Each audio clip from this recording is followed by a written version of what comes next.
The hotel manager called my cell phone at 11 o'clock at night. "Mr. Thurman," he said, his voice tight, "there's been a mistake.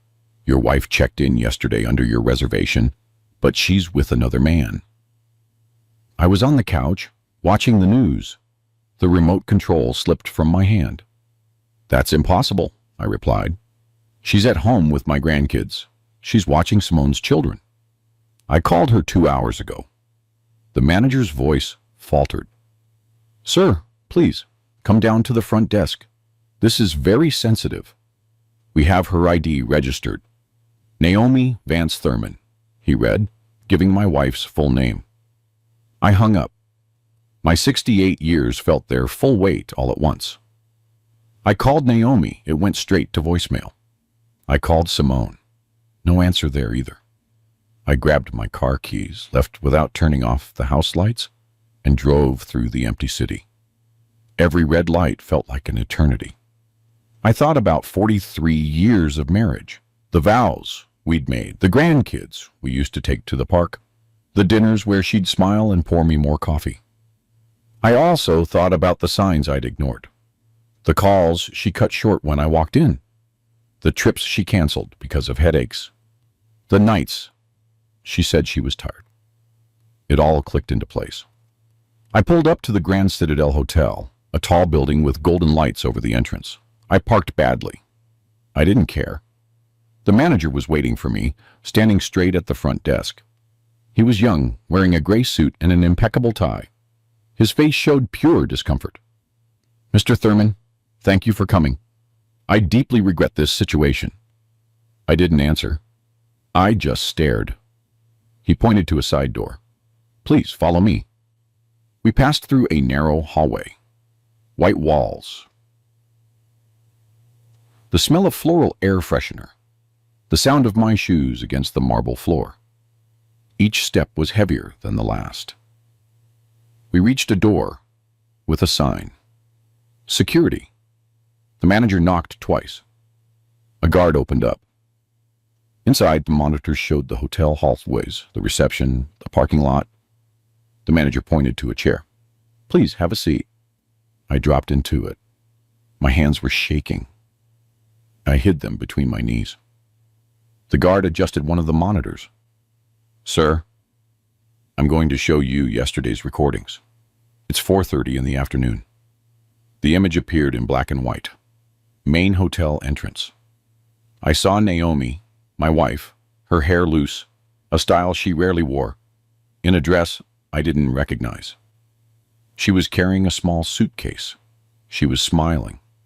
Walking beside her was a tall, well-dressed black man, dark jeans and a white shirt, hair slicked back. I moved closer to the screen, squinting. It can't be. The guard zoomed in on the image. My stomach twisted. It was Derek, my son-in-law, Simone's husband, the father of my grandkids, the man I helped land his first job, the one who sat at my dinner table every Sunday, the one who called me Pops Elijah with that smile that now made all the sense in the world. I watched them approach the front desk. Naomi handed over her ID. Derek placed his hand on the small of her back. An intimate, far too intimate gesture. The clerk gave them the keys. "Suite 312. I pointed at the screen. "Fast forward the recording." The guard obeyed. I saw them enter the elevator. Naomi was laughing. Derek was whispering something in her ear. She was touching his arm. The elevator went up, the 3rd floor. They got out. They walked down the hall, holding hands, entered the room. The door closed behind them. I felt something break inside me. It wasn't just infidelity. It was the betrayal of two people I loved. Two people I trusted blindly. I took a deep breath. "Manager," I said, my voice controlled. "I need to see more." He hesitated. "Sir, we don't have cameras inside the rooms, only in common areas." "I understand." Show me everything you have. For the next hour, I watched the recordings. I saw them leave the room at 7 o'clock at night. They went down to the hotel restaurant. They had dinner together. Red wine, laughter, toasts. They returned to the room at 9. They came out again at 11. They walked through the lobby, sat on the reception couches. Derek was carrying a folder, a thick brown folder. He opened it, showed papers to Naomi. She looked them over, nodded, pointed things out with her finger. He took out a pen, passed her a document. Naomi signed. Once, twice, 3 times. Derek put the papers away, closed the folder, kissed her on the cheek. She smiled. They got up, returned to the elevator. "Stop right there," I ordered. The guard froze the image. Derek and Naomi in the elevator. Her with that smile, him with that folder under his arm. "Can you enlarge that folder?" The guard adjusted the zoom. The image lost quality, but something was readable. A white label stuck on the cover, black lettering.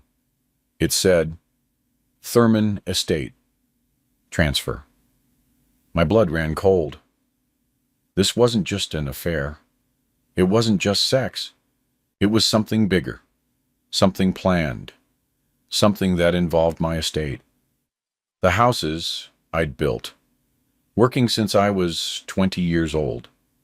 The apartments I'd rented out for decades. The savings I'd protected by denying myself luxuries. Everything was at stake. "Manager," I said, getting to my feet, "I need a copy of all these recordings." He nodded. "Of course, Mr. Thurman. You'll have them on a USB drive in 15 minutes. I also need to know if they're still at the hotel." The manager checked his computer. "Yes, sir. They're still registered. They haven't checked out. The room is paid for until tomorrow at noon." "Perfect. Don't tell them anything. Act as if this never happened." He looked at me with understanding. I completely understand. I left the security room, walked back to the lobby. My legs weren't shaking anymore. Now there was something else inside me. It wasn't just pain. It wasn't just rage. It was clarity. Cold. Precise. I sat on one of the lobby couches, the very same ones where they sat, where they signed those papers, where they planned to rob me. I pulled out my phone, searched my contacts, and found the name I needed. Marcus Stanton, my attorney for life. I dialed. He answered on the 3rd ring. "Elijah, what a surprise. It's almost 2 in the morning. Marcus, I need to see you first thing tomorrow. It's urgent." His voice changed. "Did something happen?" "Yes. Something very serious. I'll see you at 8 in your office." I hung up. The manager returned with the USB drive. I took the small device. "Thank you. One last thing. That brown folder the man was carrying. If he leaves it in the room or brings it back to the lobby, I want to know immediately." The manager wrote something in a notepad. "Count on it, Mr. Thurman. You have my direct number." I left the hotel. The cold morning air hit my face. I got in my car. I put the USB drive in my shirt pocket, over my heart. The evidence, the first piece of the puzzle. I drove back home, slower this time. I needed to think. I needed to plan. I wasn't going to yell. I wasn't going to make a scene. I wasn't going to beg them to stop. I was going to destroy them. Silently, precisely. I arrived home. The lights were still on. I went inside. Everything was the same. Naomi's coffee cup on the table, her slippers next to the couch, our wedding photo on the mantel, 43 years. Lies. No, not everything was a lie. But now, everything was contaminated. I poured myself a glass of whiskey, downed it in one gulp. went up to the bedroom, lay down on the bed fully dressed, and stared at the ceiling. I couldn't sleep. I didn't want to sleep. I just thought. I calculated. At 6 o'clock in the morning, my phone rang. It was Naomi. "Good morning, my love. The kids are up now. Simone had to leave early. I think I'll stay here until the afternoon." Her voice sounded normal, sweet, a liar's voice. "That's fine," I replied. "See you later. Take care." I hung up. She didn't know that I knew. That was my advantage. The silence, the patience, the strategy. I showered, shaved, and got dressed in a suit. At 8 o'clock sharp, I was in Marcus's office. He greeted me with 2 cups of freshly brewed coffee. We had been working together for 30 years. He'd drafted my will, reviewed all my rental contracts, and helped me buy my first property with a loan that seemed impossible. "Elijah, you look terrible. What happened?" I sat across from his desk, took the USB drive out of my pocket, and placed the device on the dark wooden table. "I need you to see this, but be prepared. It's heavy." Marcus plugged the drive into his computer, opened the files, and began watching the recordings. His expression changed from curiosity to surprise, from surprise to indignation. I watched him clench his fists as he saw Naomi and Derek entering the hotel.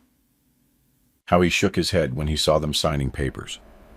How he took off his glasses when the image of the folder with the label, Thurman Estate Transfer, appeared.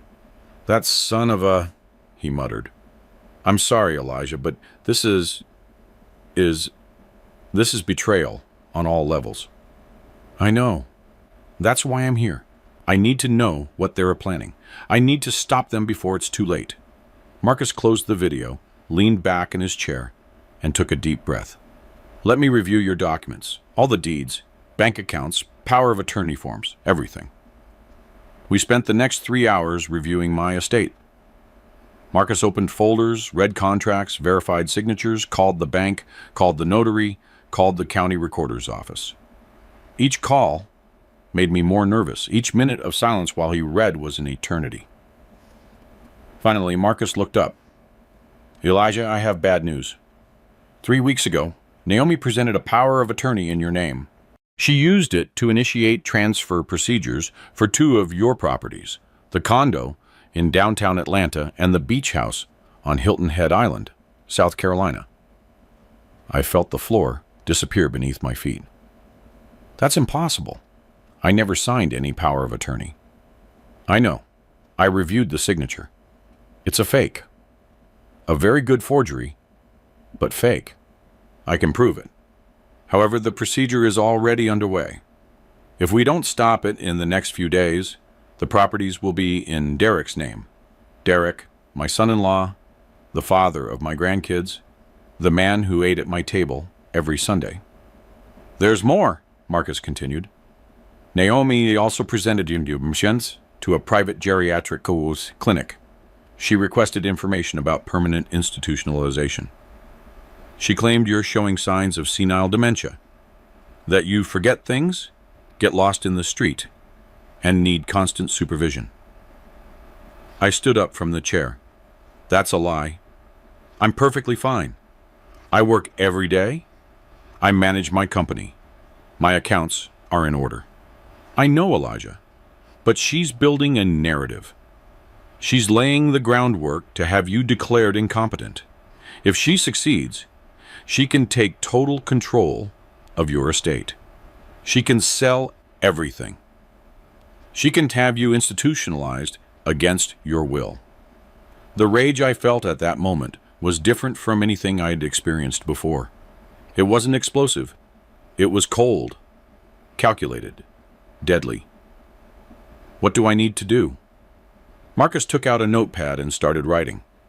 "First, we're going to cancel that fake power of attorney. I'll handle that today. Second, we're going to freeze all movement on your properties. No transfer will be completed. Third, you need to go to a doctor, a certified geriatrician, to get a full evaluation and document that you are in full mental capacity. I nodded. Go on. Fourth, you need evidence of everything. Beyond these videos, you need documents, audio recordings, messages, emails, anything that proves the conspiracy. How do I get that? Marcus looked at me seriously. You have to act normal, as if you know nothing. You have to stick to your routine. Talk to Naomi, as always. But in the meantime, you observe, you listen, you document everything. It's like being a spy in my own house. Exactly. And I know it's hard, but it's the only way to protect yourself. If you confront Naomi now, she'll get alerted. She'll hide everything. She'll accelerate her plans. She might even institutionalize you immediately, claiming you had a violent episode. I swallowed.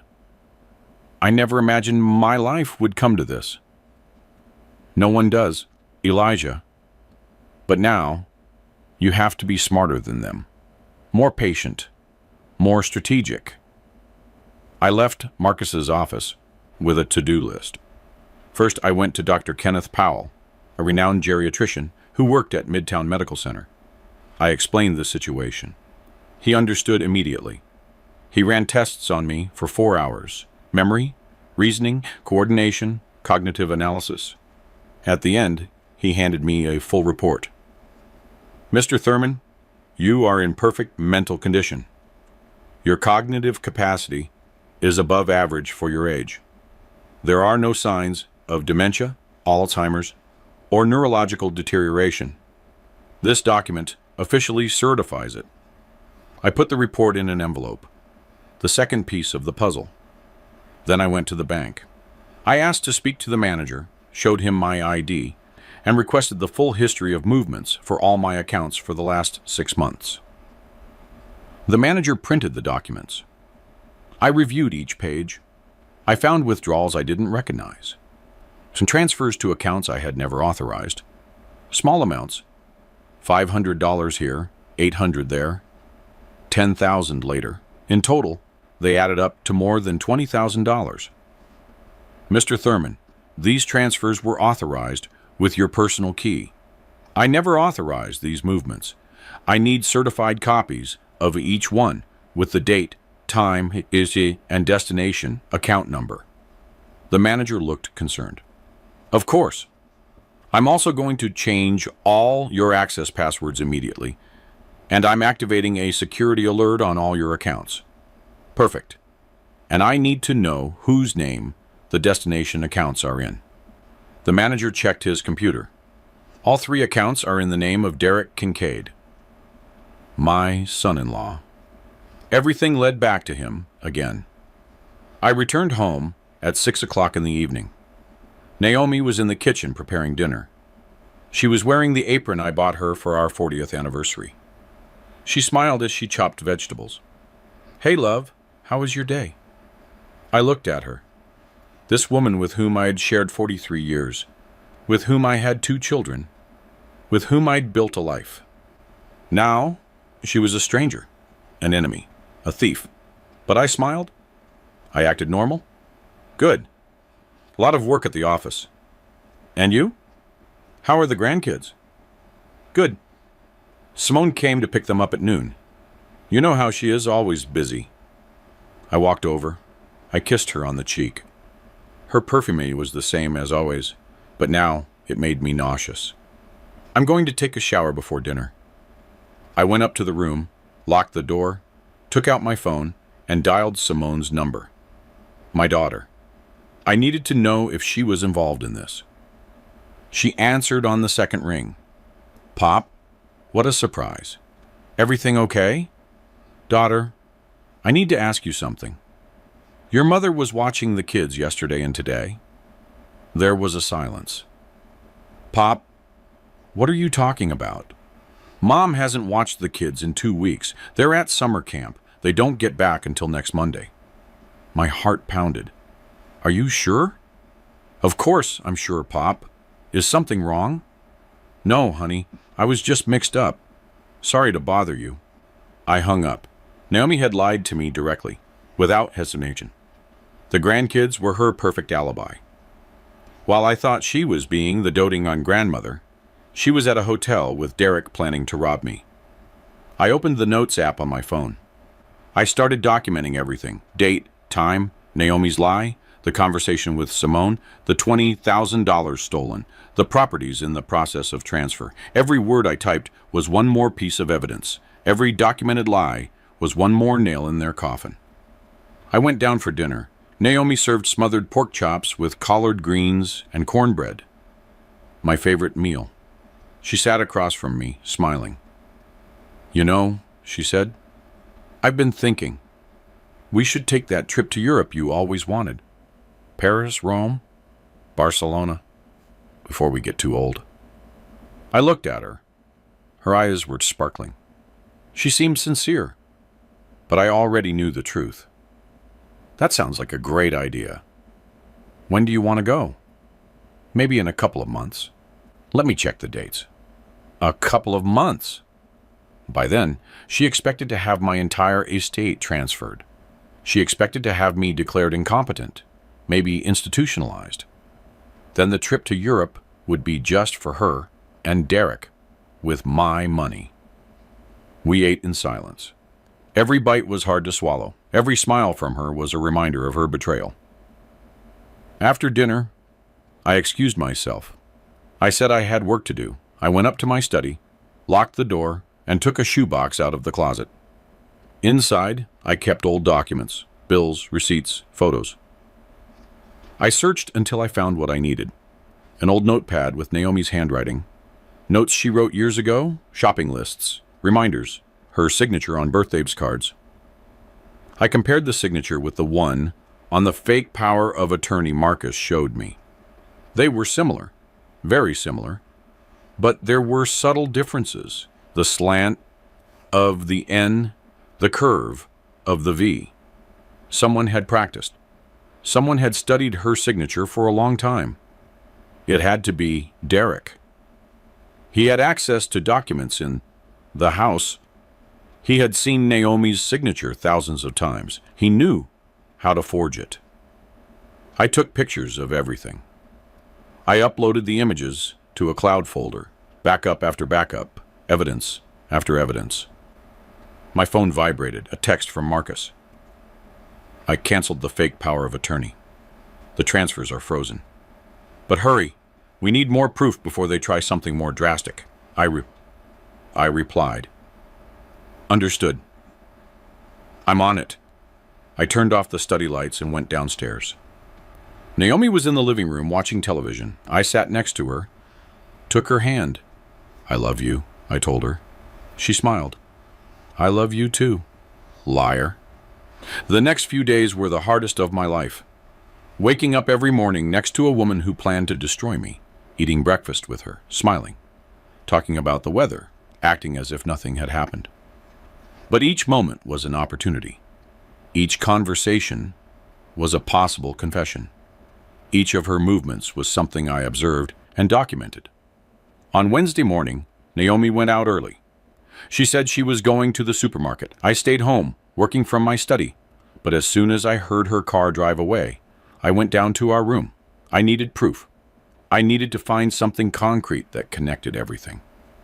I opened her closet, checked her drawers, searched through her clothes. Nothing. Then I saw her purse, a brown leather bag she used every day. I grabbed it, opened it. Inside, I found her wallet, her keys, her cell phone. She'd forgotten it. My heart raced. I took the phone and tried to unlock it. I needed the password. I tried our anniversary date. Incorrect. I tried her birthday. Incorrect. I tried Simone's birthday. The screen unlocked. I went into her messages, looking for conversations with Derek. There were dozens, hundreds of messages going back months. I started reading. Each message was worse than the last. "Derek, everything's ready. The notary is a friend of Trevor's. He won't ask any questions." "Naomi, are you sure the signature will pass?" "Derek, Trevor checked it 3 times. It's perfect. Elijah will never know. Naomi. What if he finds out? Derek. By then we'll have everything transferred. The properties will be in my name. He won't be able to do anything. I kept reading. My hands were shaking. Naomi. Simone suspects something. Yesterday she asked me why I'm so distracted. Derek. Don't tell her anything yet. Once we have everything secured, we'll explain. She'll understand. It's for the good of the family. Naomi. What if she doesn't understand? Derek. She'll understand. We're her parents. She always supports us. Her parents. Derek was referring to them as Simone's parents, as if he were replacing me, as if I were already dead. I looked for older messages. I found one from 2 months ago. Derek. I spoke to the director of the Serenity Pines retirement community. They have space available. $45,000 a year. Once Elijah is institutionalized, we'll have full access to his accounts. Naomi. I don't know if I can do that. Institutionalizing him is too cruel. Derek. Naomi, think about us. Think about our future. Elijah is old. He's lived his life. Now it's our turn to live ours. Naomi. You're right. I'm sorry. Sometimes I get sentimental. Derek. I know, my love, but you have to be strong. This is for our own good. My love. He called her my love. I felt like I was going to throw up. I took screenshots of every message, one by one. Dozens of conversations. Irrefutable evidence of the conspiracy. Then I checked her emails. I found messages from Trevor, the attorney Derek mentioned, attached with legal documents, contracts, power of attorney forms, transfer requests. Everything was there. The whole plan, every step that they had taken, every lie they had constructed. I downloaded everything. I sent it to my personal email, uploaded it to the cloud. I made copies of the copies. I heard a car pull into the driveway. Naomi was back. I quickly put her phone back in her purse. I ran upstairs to my study. I sat down at the computer. I took a deep breath. Elijah, I'm home, she yelled from downstairs. Coming, I replied, my voice controlled. I went downstairs. Naomi was putting the groceries away in the kitchen. Bags from the supermarket on the table. Vegetables, fruit, bread. I'll help you. Thanks, love. I bought that imported cheese you like. That's thoughtful. We put the groceries away together.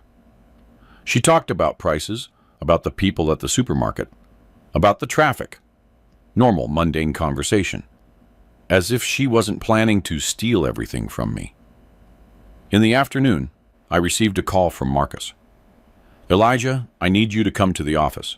I found something important. I arrived an hour later. Marcus was waiting for me with a thick folder on his desk. I hired a private investigator.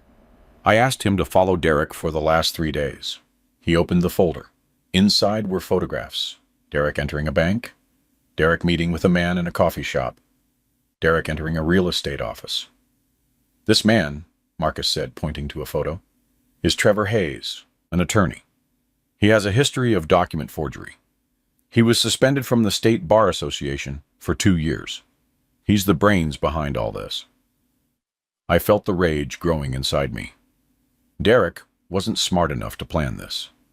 He just needed someone like Trevor, someone unscrupulous, someone who knew how to manipulate the system. There's more, Marcus continued. The investigator checked Derek's finances. He's bankrupt. He owes more than $200,000. Credit cards, personal loans, failed investments. He's desperate. That's why he needs my properties. He needs my money. Exactly. And Naomi is his access. She has your trust. She can sign documents. She can make moves without you suspecting. Until now. I showed him the screenshots I had taken from Naomi's phone. Marcus read them one by one. His expression grew more serious with each message. This is pure gold, Elijah. With this, we can prove conspiracy to commit fraud, forgery of documents, attempted misappropriation. Derek can go to prison, and Naomi too. I don't want Naomi to go to prison. I just want this to end. I want to get my life back, my dignity. I understand, but she committed serious felonies. A judge will have to decide the consequences. I returned home that night with a clearer plan. Marcus was preparing everything to file a formal complaint, but we needed more. We needed physical evidence, the original documents that Derek and Trevor had forged. On Friday night, Naomi told me she was going out with friends. Dinner, maybe a movie afterward. She'd be home late. Have fun, I told her. I'm going to stay in and work in the study. She got ready, put on a black dress, did her makeup, put on perfume. She left at 7 o'clock. I waited 30 minutes. Then I left too. I followed her car from a distance. She wasn't heading toward the restaurant she mentioned. She was driving in the opposite direction, toward the center of the city. She parked in front of an office building. She got out of the car and went inside. I waited. 5 minutes later, Derek arrived, then another older man with a beard and a gray suit. It had to be Trevor. The three of them went up together. I stayed in my car, observing, documenting. I took pictures of the building, the license plates of the cars, and the entrance. An hour later, they came out. Derek was carrying a folder, the same brown folder I saw in the hotel recordings. Naomi was smiling. Trevor was patting Derek on the shoulder. They said goodbye. Each one got into his car. Naomi drove back home. I got there before her. I parked, went inside, went up to the study, and turned on the computer. When she arrived 30 minutes later, I was working as if I'd never left. Hello, love. How was your dinner? Very good. The girls send their regards. Liar. There were no friends. There was no dinner. Only conspiracy. Only betrayal. On Saturday morning, my phone rang. It was the manager of the Grand Citadel Hotel. Mr. Thurman, the folder. The man left it in the lobby this morning. He forgot it on a coffee table. I'm on my way. I got to the hotel in 20 minutes. The manager was waiting for me in his office. On his desk was the brown folder, the same one I'd seen in the recordings, the same one Derek was carrying last night. I opened it with trembling hands. Inside were documents, lots of documents, contracts of sale, power of attorney forms, deeds, all with my forged signature. There was also a document that chilled me to the bone, an involuntary institutionalization request for me at the Serenity Pines retirement community, signed by Naomi as my wife. Justification: advanced senile dementia, erratic behavior, danger to self and others. I took photos of every page, then called Marcus. You need to see this. Now. Marcus arrived at the hotel 30 minutes later. He reviewed each document. His face showed pure indignation. Elijah, this is enough. We have everything we need. We can go to the district attorney today. How long will the process take? If we file all this on Monday, we can have an arrest warrant for Derek and Trevor in 48 hours. For Naomi, maybe a little longer. It depends on how you want to proceed. I want to proceed with everything. No mercy, no compassion. They showed no mercy to me. Understood. We're going to need to testify before the district attorney, present out all the evidence. The hotel recordings and the messages, the forged documents, everything. I'm ready. I left the hotel with the folder under my arm. Marcus went to his office to prepare the formal complaint. I returned home. Naomi was in the garden, watering the plants. She was wearing a straw hat. She smiled. "What a beautiful morning," she said when she saw me. "Beautiful," I replied. I went into the house, up to the study, locked the door, and put the folder on the desk. Everything was ready, all the pieces in place. Monday would begin the end of their world. Sunday was the strangest day of my life. I knew that in 24 hours, everything would explode. That on Monday morning, Marcus would file the complaint, that the police would knock on the door, that the whole castle of lies would crumble. But this Sunday, I had to act as if nothing was wrong, as if it were a normal day, as if my wife hadn't betrayed me, as if my son-in-law wasn't robbing me. Naomi woke up early. She made breakfast, scrambled eggs, toast, fresh coffee. I sat across from her at the dining room table, the same table where we'd eaten breakfast together for 43 years. "We should go to service today," she said, spreading butter on her bread.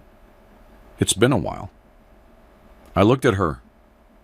She wanted to go to church after robbing me, after planning to institutionalize me, after signing fake documents. She wanted to go ask God for forgiveness. "Sounds good," I replied. "Let's go to the 11 o'clock service." We went to church together. We walked down the center aisle. We sat in our usual pew, the third row on the right side, the same spot where we sat when the children were small. Pastor gave his sermon. He talked about forgiveness, redemption, about how we all make mistakes, but God always gives us another chance. I looked at Naomi. She listened attentively, nodding, her hands folded in her lap. She looked so devout, so repentant. But she wasn't repentant about what she did to me. She was just afraid of being discovered. When it was time for communion, she got up, walked toward the altar, received the wafer, closed her eyes, and prayed. I stayed seated. I couldn't take communion, not with the hatred I felt in my heart, not with the plans for revenge occupying my mind. After service, Naomi suggested we go out to eat. "There's a new restaurant downtown. They say the food is really good." "Let's go," I said. The restaurant was elegant. White tablecloths, candles on each table, soft background music. We sat by the window and ordered. She ordered salmon. I ordered steak. While we waited, Naomi took my hand across the table. "You know, Elijah, I've been thinking a lot lately about us, about our life together." My heart raced. She was going to confess. She was finally going to tell me the truth. "We've been through a lot," she continued. "Good times, hard times, but we've always been together. We've always been a team." I nodded. "Yes, always. I want you to know that I love you, that I've always loved you, that everything I do for us, for our family." Her eyes were sparkling. She seemed sincere, but I knew the truth. Everything she said was a lie. Every word was manipulation. Every gesture was theater. "I love you too." I lied. The food arrived. We ate in silence. She smiled now and then. I smiled too. Two actors in a play that no one else was watching. After eating, we returned home. Naomi lay down for a nap. I went up to the study. I reviewed all the evidence one more time. The hotel recordings, the phone messages, the forged documents, the brown folder. Everything was in order. Everything was backed up. Copies in the cloud, copies on the computer, copies on the USB drive I kept in my pocket. My phone vibrated. A text from Marcus. "All set for tomorrow. We file the complaint at 9 o'clock in the morning. The DA issues the arrest warrants at 10. Get ready," I replied. "I'm ready." That night, we had dinner together. Naomi made my favorite meal, smothered pork chops with collard greens and cornbread. She sat across from me, served me, and smiled. Thank you for today, she said. I needed this, to spend time with you without distractions, without worries.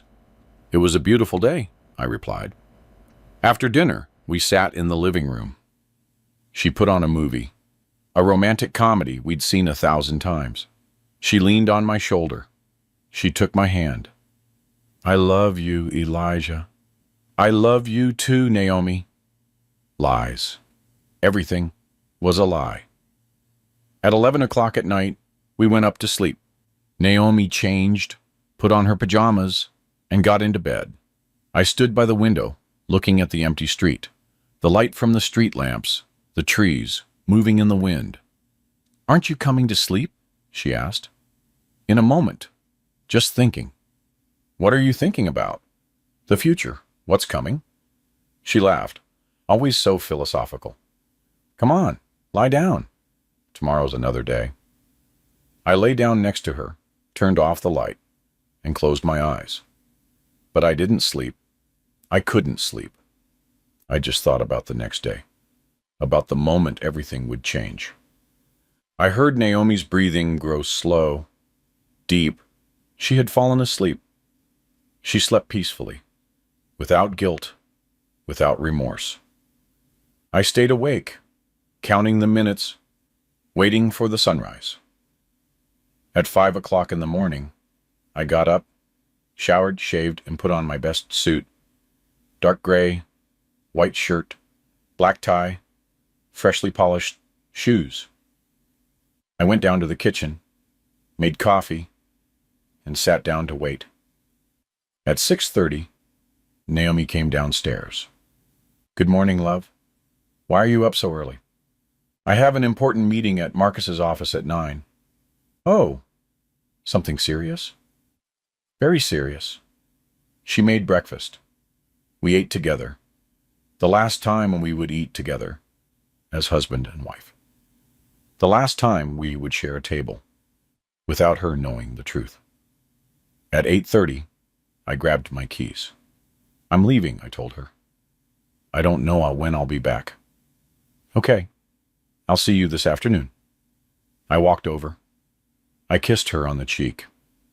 Goodbye, Naomi. Goodbye, love. I left the house, got in my car, and drove toward Marcus's office. Traffic was heavy, but I didn't care. I had time. All the time in the world. I arrived at 9:05. Marcus was waiting for me at the entrance to his office. Good morning, Elijah. Ready? More than ready? We went up to his office. On the desk was a thick folder, full of documents, all the evidence organized, each piece numbered and cataloged. The district attorney is expecting us at 9:30, Marcus said. We're going to present everything. He'll review it. If he's satisfied, he'll issue the warrants immediately. And then the police will go for Derek and Trevor. They'll arrest them and take them in for questioning. Depending on what they say, they might implicate Naomi or try to protect her, but we have enough to charge her too. Yes, the messages are clear. She was aware of everything. She actively participated. She can't plead ignorance. Perfect. At 9:20, we left the office and drove to the district attorney's office building. We parked and went up to the 3rd floor. The DA received us in his office. He was a man in his 50s, gray hair, thick glasses, a serious expression. Mr. Thurman, I've reviewed the preliminary information Mr. Stanton sent me. It's a very serious, very complex case. I know, I replied. That's why I'm here. Show me everything. Marcus opened the folder and began presenting the evidence one by one. The hotel recordings, the phone messages, the forged documents, the unauthorized bank movements, the institutionalization request. The DA took notes, asked questions, and reviewed every detail. 2 hours passed. Finally, he closed his notepad. Mr. Thurman, you have a solid case, very solid. I'm going to issue arrest warrants for Derek Kincaid and Trevor Hayes for fraud, forgery of documents, conspiracy, and misappropriation. And my wife? The DA looked at me seriously. Your wife will also be summoned, but given her age and the circumstances, she probably won't be arrested immediately. She'll have to come in for a statement, and depending on her statement, we'll determine the formal charges. I understand. The warrants will be ready in an hour. The police will proceed immediately. Thank you. We left the DA's office. Marcus patted me on the shoulder. It's done, Elijah. There's no turning back now. I know, and I don't want there to be. Marcus and I returned to his office to wait. He made more coffee. I sat by the window watching the street, the cars passing by, people walking. The world kept spinning normally, but my world was about to change forever. At 12:30, Marcus's phone rang. He answered, listened, nodded, and hung up. They arrested Derek. They found him in his office. He didn't resist. Trevor is also detained. They arrested him at his house. I felt something strange in my chest. It wasn't joy. It wasn't satisfaction. It was relief. It was finally happening. Justice was finally taking action. And Naomi, I asked. 2 officers are on their way to your house. They're going to notify her that she must appear for a statement tomorrow at 9 o'clock in the morning. They won't arrest her yet, but they will explain the charges. I want to be there when they notify her. Marcus looked at me, surprised. Are you sure? It's going to be very difficult. I need to see it. I need to see her face when she realizes it's all over. Okay, let's go. We drove toward my house. On the way, my phone rang. It was Simone. Pop, what's going on? The police just arrested Derek at his office. They called me from his work. They say it's for fraud, for document forgery. My heart broke when I heard her voice. She sounded confused, scared. My daughter knew nothing. She was innocent in all this. Honey, I need you to come to the house, now. I'm going to explain everything. Pop, you're scaring me.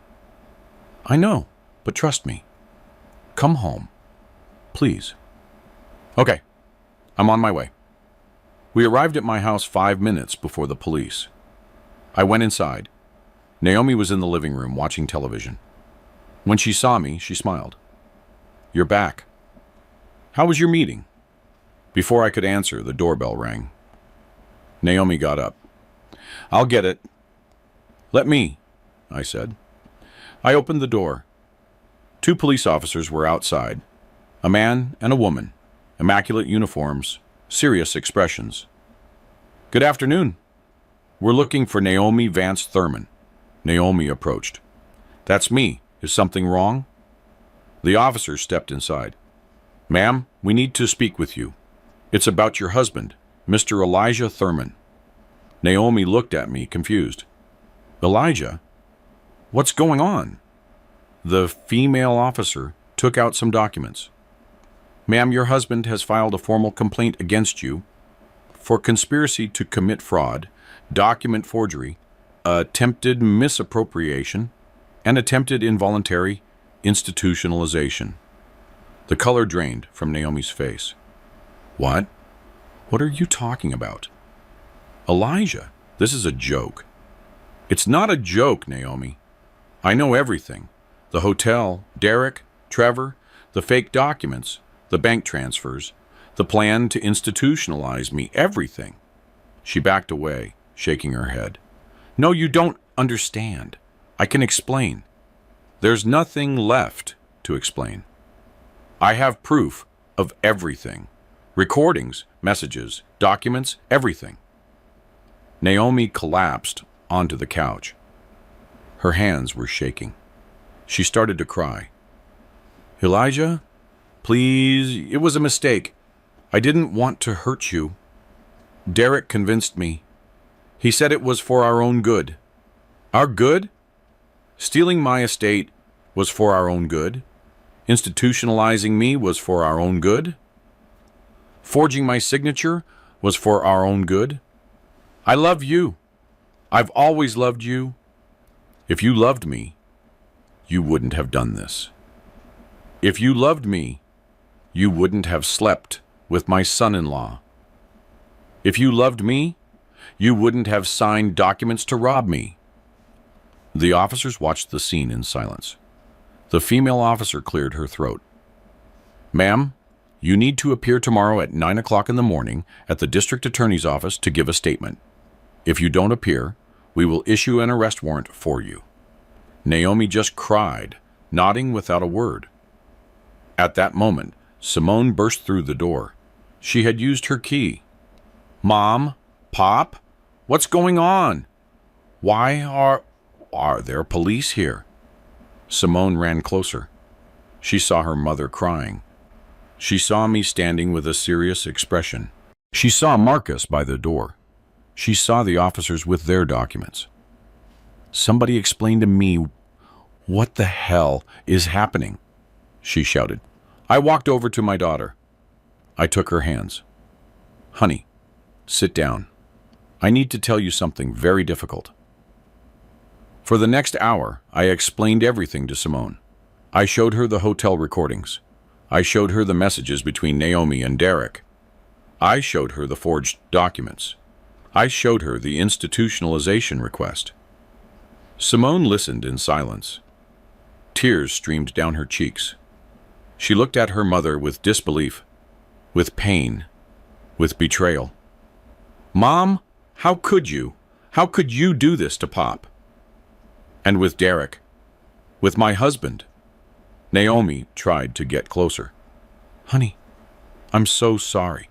I didn't want you to find out this way. Simone moved away. Don't touch me. Don't ever touch me again. You disgust me. Both of you disgust me. She turned to me. Pop, I didn't know anything. You have to believe me. I would never have allowed this. I know, honey. I know. That's why I didn't tell you sooner. Because I knew you were innocent. That you had nothing to do with this. Simone fell into a chair. She covered her face with her hands. She sobbed. My life just got destroyed. My husband betrayed me. My mother betrayed me. I don't know who to trust anymore. I knelt in front of her. You can trust me. You can always trust me. I would never hurt you. I will always protect you. The officers prepared to leave. Mr. Thurman, remember, tomorrow at 9 o'clock. Don't miss it. They left. Marcus approached. Elijah, if you need anything, call me. I'll be available all night. Thank you, Marcus, for everything. He left too. I was left alone with Simone and Naomi. The silence was heavy, awkward, painful. Simone stood up. I'm leaving. I can't stay here. I can't look at you, Mom. No, honey. Please, Naomi begged. No, don't talk to me. Don't call me. I don't want to know anything about you. Simone left the house. I heard her car start, drive away, and disappear into the distance. I was left alone with Naomi. She was still on the couch, crying, shutting in. You have to leave, I told her. You can't stay here. This isn't your house anymore. Elijah, please, give me another chance. We can fix this. There's nothing left to fix. You destroyed everything. You destroyed 43 years of marriage. You destroyed trust. You destroyed our family. It was a mistake, a terrible mistake. It wasn't a mistake. It was a choice. A series of choices made over months. Every day you lied. Every document you signed. Every message you sent to Derek. Every night you spent in that hotel. They were all choices. I walked closer to her, looking her directly in the eye. I want you to leave now. Pack what you need and go. Where will I go? I don't care. Go be with Derek. Oh, wait, Derek is arrested. He's in a cell right now, paying for what you two did. Naomi stood up and went upstairs. I heard her in the bedroom, opening drawers, taking out clothes, crying. 30 minutes later, she came down with a suitcase. She looked at me one last time. I'm sorry, Elijah. I truly am sorry. I'm sorry too. I'm sorry I loved you. I'm sorry I trusted you. I'm sorry I wasted 43 years of my life with you. She left the house, got into her car, and drove away. I was left alone. In my house. In the silence. I walked through the rooms. The living room where we watched television together. The dining room where we had dinner. The kitchen where she made coffee every morning. Everything felt different now. Everything was contaminated by betrayal. I poured myself a glass of whiskey, sat in the living room, and looked at the photos on the mantel. Our wedding, Simone's birth, family vacations, birthdays, anniversaries. All those memories were now stained. All those smiles now seemed fake. My phone rang. It was Simone. Pop, are you okay? Yes, honey. I'm okay. Do you want me to come keep you company? No. I need tonight alone. I need to process all this. Okay, but if you need me, call me anytime. I will. I love you, honey. I love you too, Pop. I hung up. I finished my whiskey, went up to the bedroom, and lay down on the side of the bed where I slept.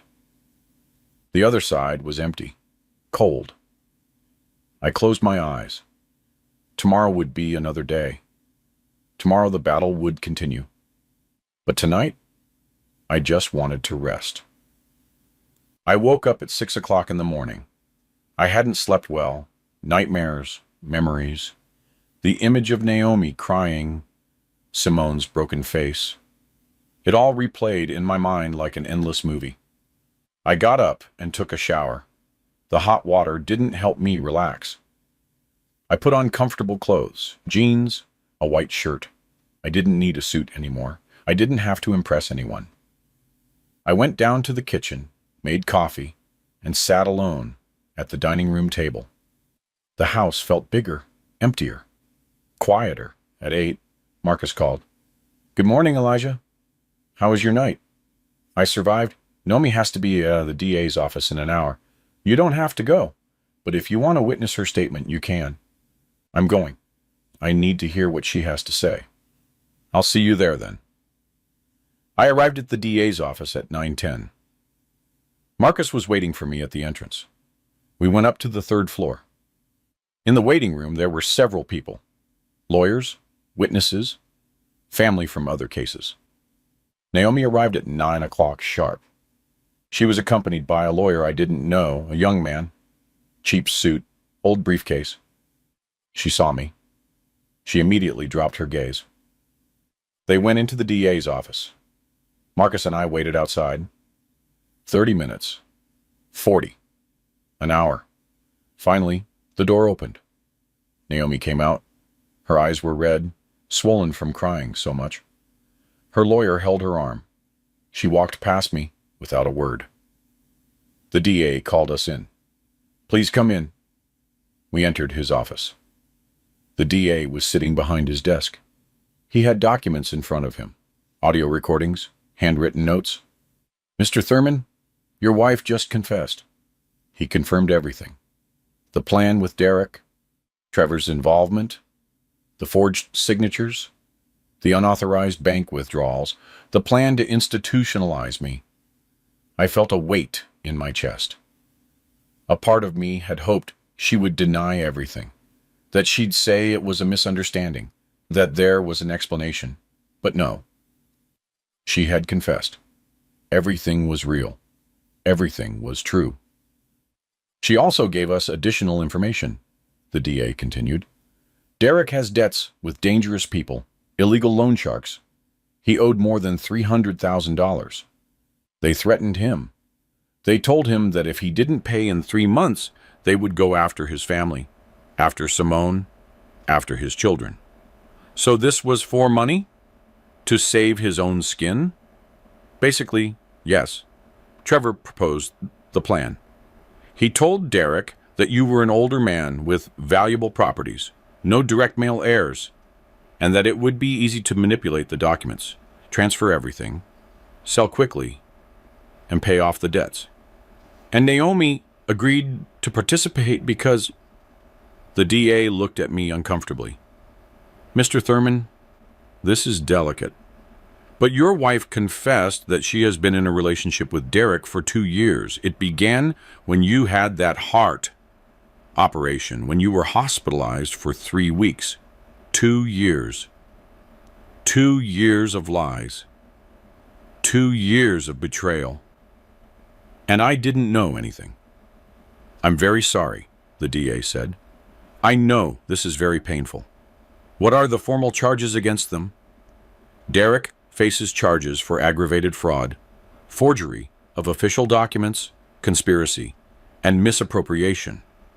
We're talking about 10 to 15 years in prison, if he's convicted. And Trevor? Trevor has a history. This is recidivism. He faces between 15 and 20 years. Plus, he'll be permanently suspended from the State Bar Association. And my wife? The DA took a deep breath. Naomi faces charges for complicity and fraud, document forgery, and conspiracy. However, her lawyer is negotiating. She is fully cooperating, giving names, details, a complete chronology of the facts. She wants a deal. What kind of deal? Her lawyer is requesting probation in exchange for her testimony against Derek and Trevor. She probably wouldn't see prison, but she would have a criminal record. She would lose certain rights, and obviously, the civil consequences of the divorce. Divorce. The word sounded strange in my head. 43 years of marriage, ending in a government office with official papers, seals, and signatures. What do you recommend? I asked Marcus. Marcus adjusted his glasses. Elijah, legally speaking, Naomi's testimony is very valuable. It can guarantee that Derek and Trevor are convicted. Without her testimony, they could find loopholes and could reduce their sentences. So you're telling me to let Naomi go free? Not free. With a record, with probation, with restrictions, and obviously losing everything in the divorce, the house, the shared savings, the joint assets, everything. The DA nodded. Furthermore, Mr. Thurman, we can include a permanent restraining order in the agreement. Naomi will not be able to approach you. She won't be able to contact you. She won't be able to be within 500 feet of your home or workplace. I paused, thinking. A part of me wanted to see her in prison. I wanted her to pay for every lie, every betrayal, every night she spent with Derek while I slept, trusting her. But another part of me just wanted to be done with this. I wanted to close this chapter. I wanted to get my life back, my peace, my dignity. I accept the deal, I finally said. Let her testify against them. Let them be convicted. But I want an immediate divorce. I want the restraining order, and I want her to sign away any right to my estate. All of that can be arranged, the DA said. I'm going to draft the agreement. You'll have it ready tomorrow. One more thing, I added. Simone, my daughter. I want it made clear, in all documents, that she had nothing to do with this. That she is innocent. That she is a victim too. That's already documented, Mr. Thurman. Your daughter faces no charges, no investigation. She is completely clean. We left the DA's office. Marcus patted me on the shoulder. Elijah, you did the right thing. You made the right decision. It doesn't feel like the right decision. It feels like letting her escape. She's not escaping. She's going to carry this for the rest of her life. The criminal record, the shame, the family's rejection, the loss of everything you built together. Trust me. She's paying. We drove in silence. Marcus dropped me off at my house. I went inside. The house was still empty, still silent. I sat in the living room, took out my phone, and dialed Simone's number. I needed to talk to her. I needed her to know what was happening. "Pop," she answered. "How are you?" "Honey, I need to see you. Can you come over?" "I'm on my way." Simone arrived 30 minutes later. Her eyes were swollen. She looked tired, shattered. I opened the door. We hugged. She started to cry on my shoulder. "I can't take it anymore, Pop. It's too much. My husband, my mother, everything is falling apart." "I know, honey. I know. But you're going to get through this. You're going to be strong because you're my daughter, and Thurmans are strong." We sat in the living room. I told her everything that had happened at the DA's office. Naomi's confession, the deal I accepted, the divorce that was coming. Simone listened, sometimes nodding, sometimes crying. When I finished, she took my hand. "You did the right thing, Pop. I know it was hard, but it was the right thing. And you, honey? What are you going to do about Derek?" She wiped her tears. "I already spoke to a lawyer. I'm going to file for divorce. I'm also going to seek full custody of the children. I don't want him near them, not after what he did. I support you in whatever you need. Money for the lawyer, a place to stay, whatever. Thank you, Pop. I don't know what I would do without you. You're never going to have to find out. I'll always be here for you." Simone stayed the rest of the day. We ordered food, watched television, and talked about simple things: the weather, the kids, her plans for the future. For the first time in weeks, I felt calm. Not happy, but calm. The storm was passing. The sun was starting to rise. The next few days passed in a blur of legal meetings, document signings, statements, and testimonies. Marcus guided me every step of the way, explaining every paper I signed, overlooking every legal consequence of my decisions. On Wednesday, Naomi formally testified against Derek and Trevor. I wasn't present. I didn't want to see her. I didn't want to hear her voice. Marcus kept me informed by phone. She did well, he told me. She was detailed, precise. She told everything from the beginning. How Derek seduced her 2 years ago. How he told her about his debts.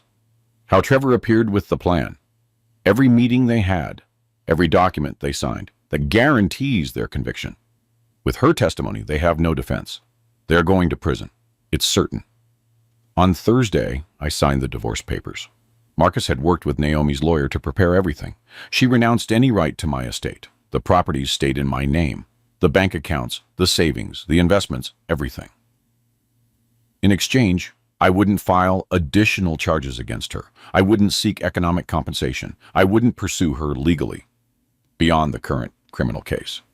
She signed without protesting. Her lawyer told me she was repentant, that she wanted to cooperate, that she just wanted this all to be over. I didn't care what she wanted, not anymore. On Friday afternoon, the DA called me. "Oh, Mr. Thurman, we have a date for Derek and Trevor's preliminary hearing. It will be next Tuesday. You must be present as the injured party." "I'll be there. I also want to inform you that we found more evidence during the investigation. Derek wasn't just planning to rob you. He had also forged documents for other clients of his company. He defrauded at least 3 other people, seniors like you, using the exact same method. That bastard was a professional at this." "That's right, and Trevor was his legal facilitator. They had been doing this for at least 5 years. You aren't their first victim, but thanks to your courage in reporting it, you're going to be their last. I'm glad something good came out of all this mess." I spent the weekend with Simone and my grandkids. She had temporarily moved into my house. She didn't want to be alone in the apartment she shared with Derek. The kids didn't fully understand what was happening. They just knew Daddy wouldn't be home for a while. "Pop, Pop," asked my older grandson Isaiah, a boy of 7. "Why isn't Daddy coming to visit us?" "Your dad is busy with work," Simone replied before I could say anything. "But you'll see him soon." A lie. Derek wouldn't see his children for a long time, maybe years, maybe until he got out of prison and they were already grown. We played in the yard, watched movies, and made popcorn. I tried to give them the normal childhood they deserved, protecting them from the chaos that we adults had created. Monday night, I couldn't sleep. Tomorrow would be the hearing. I would see Derek for the first time since his arrest. I would see Trevor. I would have to sit in the same room with them. Listen to the formal accusations, see the judge decide if there was enough evidence to take them to trial. I got up at 5 in the morning. I prepared carefully. Gray suit, white shirt, tie. I wanted to look strong, dignified, not like a victim, but like a survivor. Marcus picked me up at 8. We drove in silence toward the courthouse. Traffic was heavy. We arrived 15 minutes early. The courtroom was large. Wooden benches, a high bench where the judge would sit. On one side, the prosecutor's table. On the other, the defense tables. We sat in the first row behind the prosecutor. Other people began to arrive. Journalists, onlookers, family members of other victims Derek had defrauded. At 9 they brought in Derek. He walked in handcuffs. He was wearing an orange prison uniform. He looked haggard, with dark circles under his eyes. He had lost weight. His hair was messy. He was no longer the confident, smiling man who sat at my table every Sunday. Our eyes met for a second. He immediately looked away. Shame, or maybe fear. I don't know. I didn't care. Minutes later, they brought in Trevor, also handcuffed, sitting in an orange uniform. He looked calmer, more calculated, as if he were planning his defense, looking for legal loopholes. The judge entered. We all stood up. She was a woman in her 60s. White hair pulled back in a bun, glasses, a serious but fair expression. "Good morning. You may be seated. We will proceed with the preliminary hearing in the case of the state versus Derek Kincaid and Trevor Hayes. Prosecutor, present your charges." The prosecutor stood up. "Your Honor, the state accuses Mr. Kincaid and Mr. Hayes of the following crimes: aggravated fraud, forgery of official documents, conspiracy to commit fraud, misappropriation, and attempted unlawful confinement." He continued for 10 minutes, explaining each charge, each crime, each victim. Not just me, but 3 other seniors who had lost properties, money, and lifetime savings. "Defense attorney, do you have anything to say?" Derek's attorney stood up. He was an older man with experience. "Your Honor, my client pleads not guilty to all charges. We assert that he was manipulated by Mr. Hayes, who is the true mastermind behind these alleged crimes." Trevor's attorney also stood up, younger, more aggressive. "Your Honor, my client also pleads not guilty. We maintain that the evidence is circumstantial, that there is no direct proof of his participation in these acts." The judge looked at them with skepticism. "Prosecutor, present your evidence." Over the next 2 hours, the prosecutor presented everything. The hotel recordings, the messages between Naomi and Derek, the forged documents with analysis from a graphology expert, the bank statements showing the illegal transfers. He also presented Naomi's written testimony and evidence from the other victims: a 72-year-old man who lost his house, a 68-year-old woman who lost her grandkids' college savings, another elderly couple who almost ended up on the street. All followed the same pattern. Derek gained their trust. Trevor prepared the fake documents. They transferred properties, emptied accounts, and disappeared before the victims realized. The courtroom was silent. Even the journalist had stopped taking notes. They only listened, horrified by the magnitude of the crimes. Finally, the judge spoke. I have heard enough. There is more than sufficient evidence to proceed to trial. The defendants will remain detained without bond. They represent a danger to society. There is a risk of flight. The trial date will be in 60 days. She hit her gavel. Hearing adjourned. The guards took Derek and Trevor away. Derek turned to look at me one last time. This time, he didn't look away. He looked straight at me. His eyes said something. I'm not sure if it was regret or simply hatred for having discovered him. I didn't care. He had dug his own grave. Now, he would have to lie in it. We left the court. Journalists surrounded us. Mr. Thurman? Mr. Thurman? How do you feel? Do you have a statement? Marcus pushed them aside. No comment. Please respect his privacy. We got in the car. We drove in silence for several minutes. Finally, Marcus spoke. It's done, Elijah. It's really done. Yes, it's done. What are you going to do now? I looked out the window. The rain had started to fall, soft drops against the glass. I'm going to live, simply live, without fear, without looking back, only forward. That sounds like a good plan. We arrived at my house. I thanked Marcus one more time. I went inside. Simone was in the kitchen with the kids. They were making cookies. The house smelled like cinnamon and sugar. The kids were laughing. Simone was singing. Normal life, everyday life. Life without betrayal, without lies, without conspiracy. I joined them. I helped decorate the cookies. The kids smeared flour on my face. Simone took photos. We laughed together. For the first time since I received that call from the hotel manager, I felt something close to peace. It wasn't complete happiness. There was still pain, still scars, but it was a beginning. A new beginning. The 60 days passed faster than I expected. I stayed busy. I worked at my company, spent time with Simone and the kids. I reorganized my life, my house, my future. Marcus kept me informed of every development in the case. Derek and Trevor's lawyers tried to negotiate. They asked for reduced charges, lesser sentences. The prosecutor rejected every offer.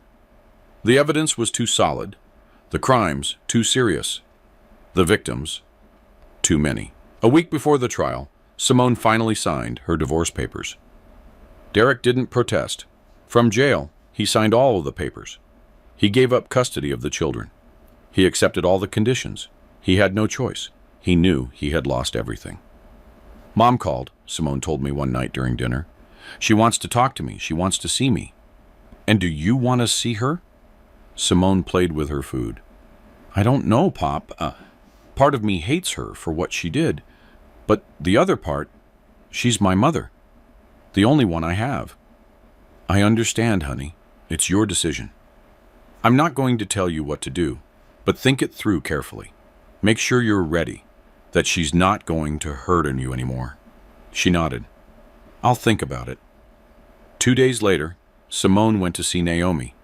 They met at a coffee shop. They talked for 2 hours. When Simone returned, she had been crying, but she also looked lighter, as if a weight had been lifted from her shoulders. How did it go? I asked. It was difficult. She apologized. She cried a lot. She explained that she felt lonely, that she felt her life had lost meaning, that Derek made her feel young again. Special. Those are excuses, not justifications. I know. And I told her. I told her that what she did was unforgivable, that she destroyed our family, that she hurt you deeply, that she hurt me. What did she say? She said I'm right, that she doesn't expect forgiveness, that she just hopes that one day I can find peace, and that you can too. I sighed. Your mother always knew how to say the right words, even when her actions were completely wrong. Finally, the day of the trial arrived. It was a Monday. The sky was gray. It looked like rain. I went to the court early. The courtroom was full, fuller than at the preliminary hearing. Journalists, television cameras, Derek and Trevor's other victims, their families, onlookers who had followed the case in the news. I sat in my usual spot, the first row behind the prosecutor. Marcus was next to me. Simone decided not to come. She didn't want to see Derek. She didn't want to relive the pain. The judge entered. We all stood up. The trial began. For 3 days, the prosecutor presented his case. He called witnesses, document experts, banking specialists. The other victims testified through tears about how they had lost everything. I testified too. I went up to the stand and swore to tell the truth. The prosecutor asked me questions. I told him my entire story, from the call, from the hotel manager to the moment I discovered the full plan. Derek's lawyer cross-examined me afterward. He tried to discredit me. He suggested that I had misinterpreted the situation, that perhaps Naomi and Derek were just friends, that the documents could be an administrative error. I looked directly at him. Mr. Attorney, I am 68 years old. I have worked 45 years of my life. I have built an estate honestly. I know the difference between an administrative error and a conspiracy to rob me of everything. I am not a confused old man. I am a man who almost lost everything because of your client. The courtroom applauded. The judge hit her gavel. Order! Order in the court! The lawyer asked no more questions. On the 4th day, the defense presented its case. Derek testified. He said that Trevor had manipulated him, that he really loved Naomi, that he never wanted to hurt anyone, that he was just desperate because of his debts. The prosecutor tore him apart in the cross-examination. He showed him the messages with Naomi, where they planned every step, the documents he himself had signed, the bank transfers that only he had authorized. Derek had no answers, only excuses, only fake tears. Trevor didn't even testify. His lawyer said he invoked his right to remain silent. He knew that anything he said would only sink him deeper. On the 5th day, the lawyers presented their final arguments. The prosecutor was forceful. These men are predators, hunters of vulnerable seniors. They destroyed lives. They stole lifetime savings. They planned to institutionalize healthy people just to steal their properties. They deserve the maximum punishment the law allows. The defense attorneys asked for clemency. They talked about the defendants' families, their regrets, their chances of rehabilitation. The judge listened to everything. She took notes. Finally, she spoke. I have heard all the testimonies. I have reviewed all the evidence. This is a clear case of systematic and premeditated fraud. The defendants operated with malicious intent, without remorse, for years. She paused. The courtroom was in complete silence. I find Derek Kincaid guilty of all charges. I sentence him to 14 years in prison, without possibility of parole for the first 7 years. Furthermore, he must pay full restitution to all victims. Derek collapsed in his chair. His lawyer supported him. Some journalists ran out to report the news. I find Trevor Hayes guilty of all charges, the judge continued. Given his recidivism and his role as the intellectual facilitator of these crimes, I sentence him to 19 years in prison, without possibility of parole, For the first 10 years, he must also pay restitution and is permanently suspended from the practice of law. Trevor showed no emotion. He just looked forward, cold and calculating until the end. Furthermore, she ordered, both defendants are prohibited from contacting any of their victims or family members for life. Any violation of this order will result in additional charges. She hit her gavel. The session is adjourned. The guards took Derek and Trevor away. Derek was crying. Trevor walked upright as if he still had dignity. The other victims hugged one another. They cried with relief, with justice. Some sought me out and thanked me. Without your report, this never would have come to light. Thank you. Thank you so much. I left the court with Marcus. The journalist shouted questions. This time, I stopped. Marcus looked at me, surprised, but nodded. Mr. Thurman, how do you feel about the verdict? I took a deep breath. I feel relieved. Justice has been served. These men will no longer be able to hurt anyone else. But I also feel sad. Sad because all of this could have been avoided. If there had been trust, if there had been honesty, if there had been real love instead of greed. I paused. I want other seniors to know that they are not alone. That if they suspect someone is defrauding them, they must report it. They must seek help. They must not be ashamed. The criminals are the ones who should be ashamed, not the victims. Do you have a message for your ex-wife? I was silent for a moment. For Naomi, I only have this to say. I hope you find peace one day. I hope you use this time to reflect on your decisions. And I hope no one ever has to go through what you put me through.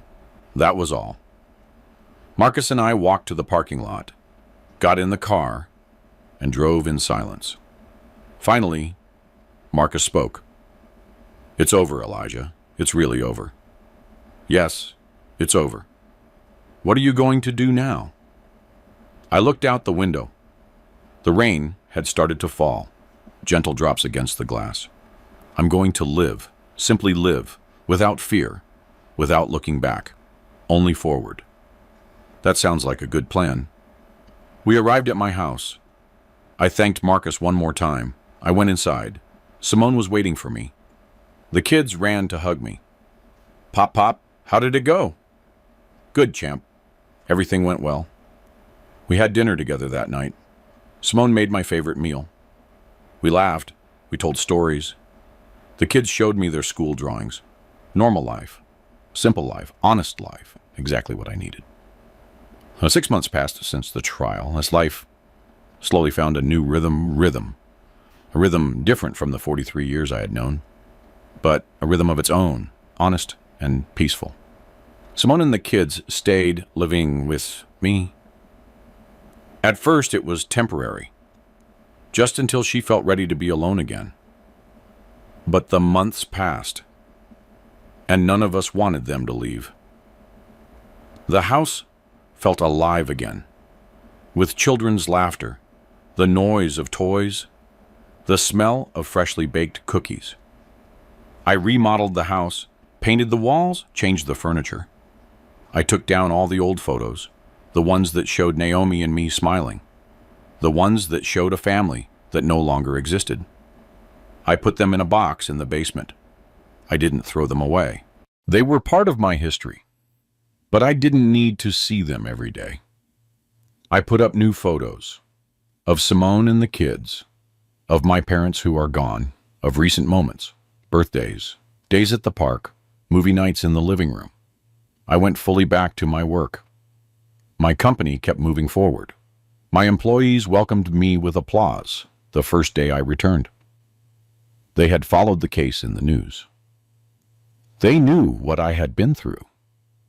They respected me more than ever.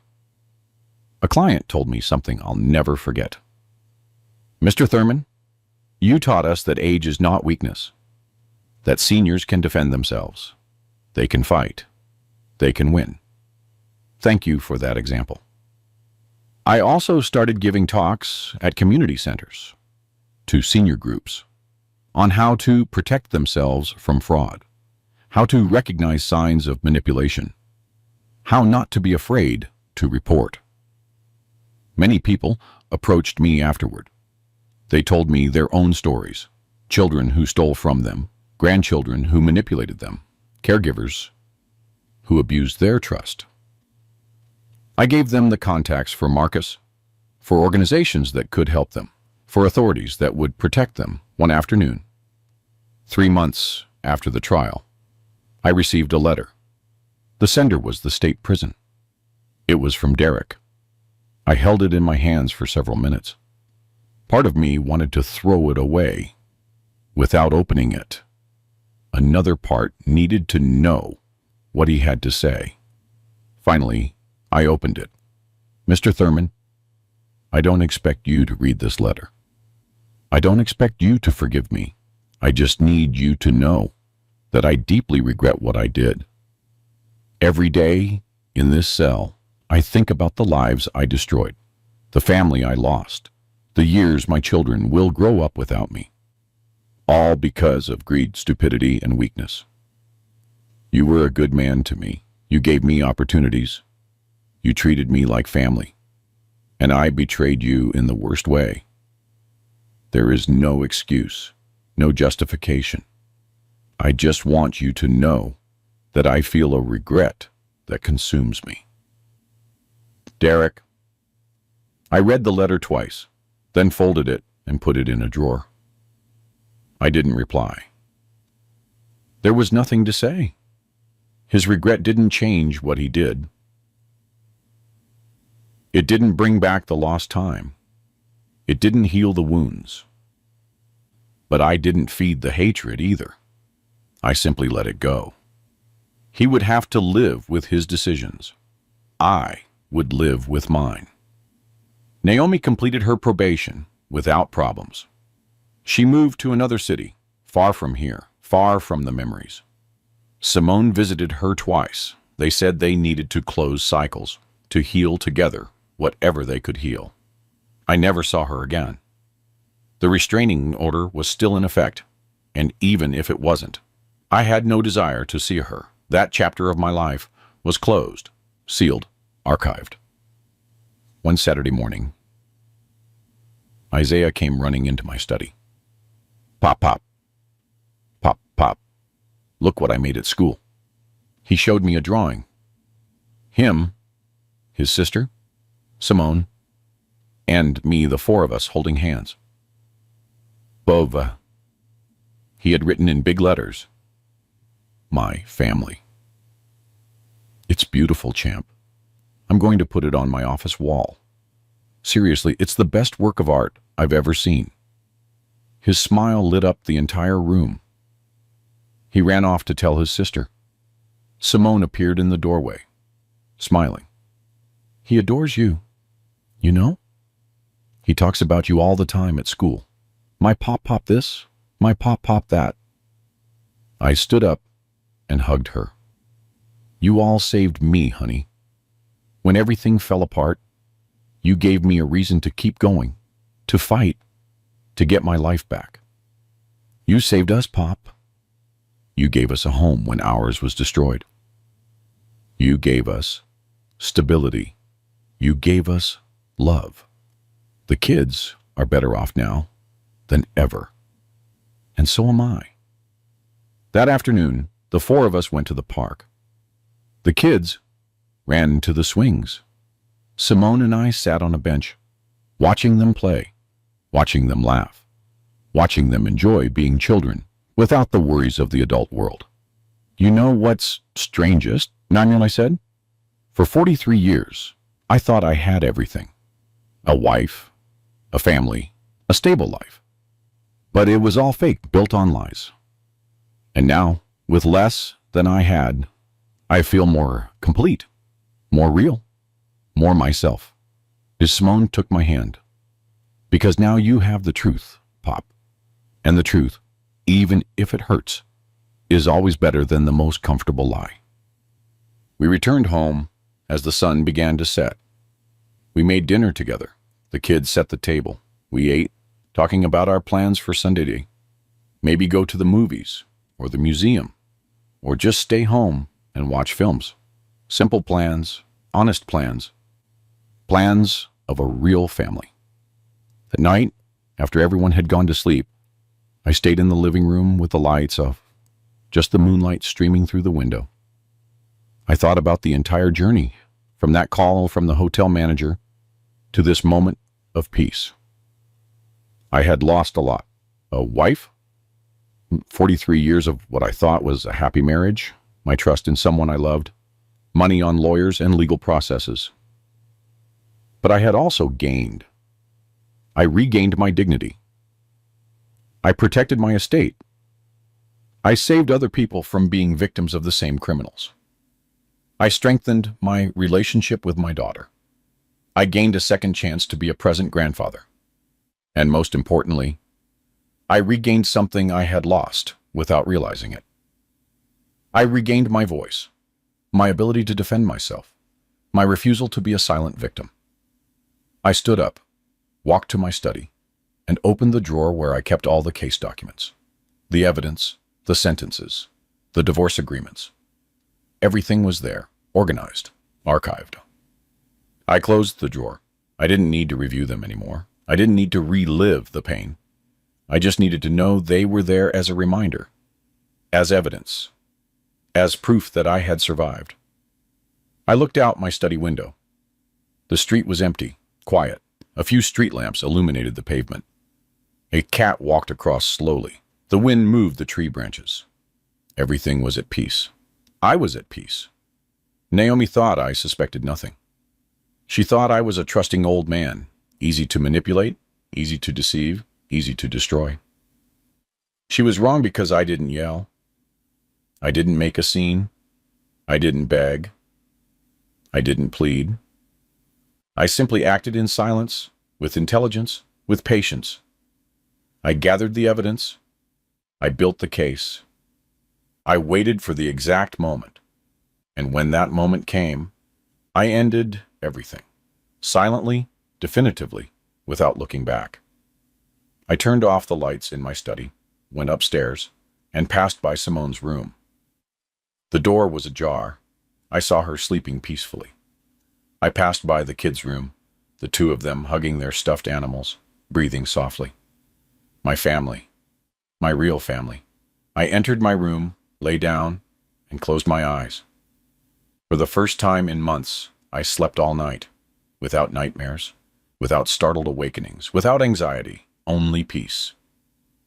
Because it was finally over, and I had won. Not with shouts, not with violence, not with uncontrolled revenge, but with something much more powerful. With dignity, with intelligence, with justice. And that, I discovered, is the sweetest victory of all. The silent victory. The only one that truly matters. The only one that lets you sleep in peace.